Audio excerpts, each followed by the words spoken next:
Hey everybody, welcome back to Cityscape Brewing. I'm Dennis Fields, and today we're going to be talking about taking the plunge from brewing inside of your house, doing extract brewing on the stovetop maybe, and now you're considering doing all grain brewing, and the next step you need to do is build a mash tun.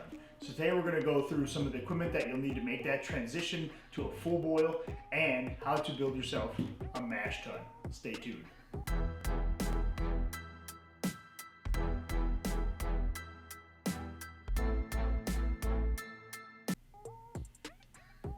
All right, before we get started, let's remember the first rule of home brewing: always enjoy a home brew. So this video is really about those people that want to start all grain brewing. Maybe you already do full boils with a larger kettle like this one, or maybe you're just inside on a small stovetop pot and adding water to complete your volume at the end of your brew day. Either way, to move to all grain brewing, you're going to need to make a mash tun. But briefly, I do want to discuss some of the things that you'll need if you are still brewing inside on a stove or with a smaller kettle and you want to make the transition to all grain. You're going to need a brew pot that can handle the volume that you want to do. In most cases, people are brewing 5 to 6 gallon brews, and you'll need about a 10-gallon brew pot to do that. This is a stainless steel brew pot that I purchased a couple of years ago. It's been fantastic for me. It comes with the lid, temperature gauge, and the ball valve. And the only thing I needed to purchase in addition to that was the hose nipple that comes out the front, and we'll talk about that when we get into the mash tun building. This kettle also has the markings on the inside of the pot that you can see here that have the gallon markers, and so that's not necessary. You can use a stick to kind of measure a gallon out, make a notch in it, do another gallon, make a notch in it, that kind of thing, as long as you feel that that's accurate. I love having the markings right on the kettle, makes the brew day go a lot easier. The other thing you're going to need is a propane burner, or natural gas if you have it, but most people use propane. In this case, I've used the Bayou Classic burner. This thing's seen its days, it's better days, but it's been solid as a rock, brewed hundreds of gallons of beer. The only thing I've had to replace is this hose, and that's only because it was starting to get a little iffy looking, but other than that, it probably was fine, just other than appearance, but I replaced it for fairly cheap anyway. I'm putting all of these items in the video description in case you want to check them out, purchase them yourself. These are fairly inexpensive items. I'm not trying to sell people up on items that would be way too expensive. There's a lot of stuff on the market, and my philosophy is do it easy, cheap, and right. So on to the mash tun. For doing a all grain system, you're gonna need at least a 10-gallon igloo cooler like this one or equivalent. This is the easiest way to get started. Some people will do several stainless steel pots and several burners and all that kind of stuff, but again, easy and consistent.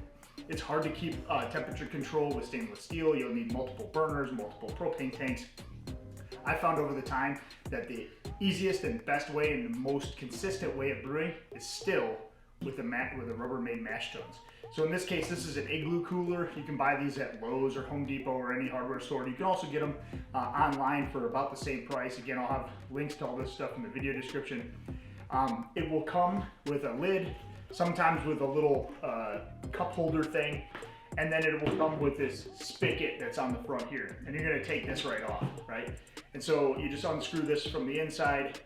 This is the normal drink one that comes. It does have a couple washers in here that you can reuse if you want to, but you may not need to. I didn't for my application.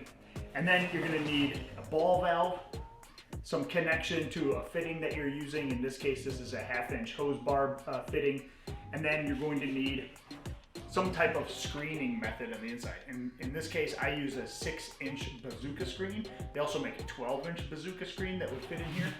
I opted to go with the 6-inch just because that's what I wanted to buy at the time, and it's worked out fine for me, but 12 inches would actually even be better. It just allows that much more of a grain bed to build up around it.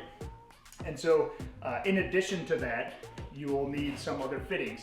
I put a link in the video description that will include the ball valve and all of the fittings necessary to get you to the full bazooka screen option. There are also different types of screening systems like a false bottom and other things like that that you can purchase.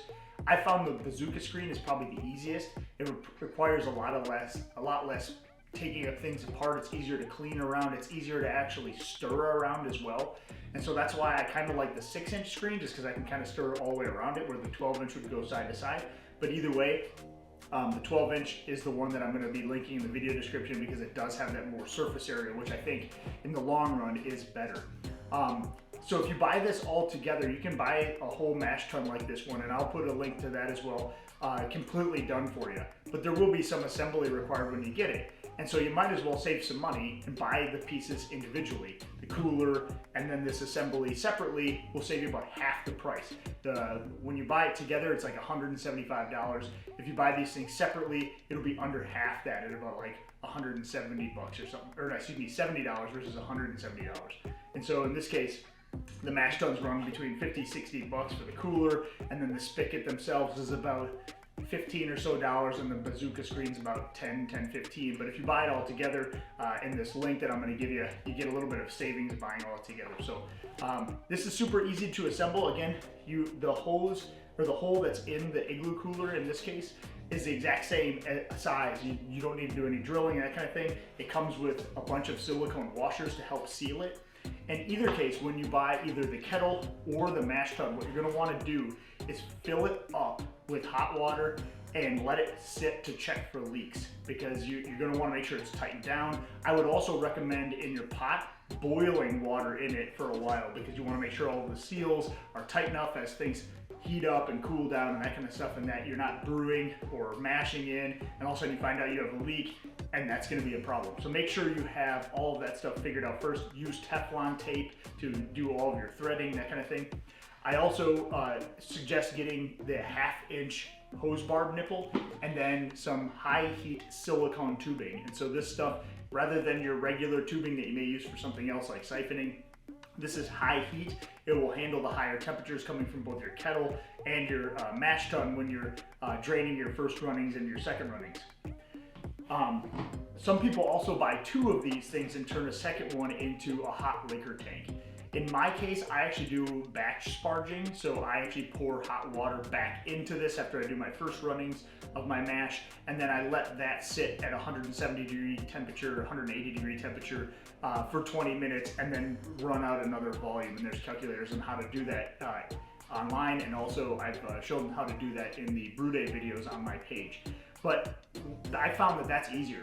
You need less equipment. I don't have 2 or 3 of these things sitting around, and it's more consistent for the temperature control, because for the fly sparging, you're having to keep that temperature control, and even when you're using an Igloo cooler, it can lose some heat because you're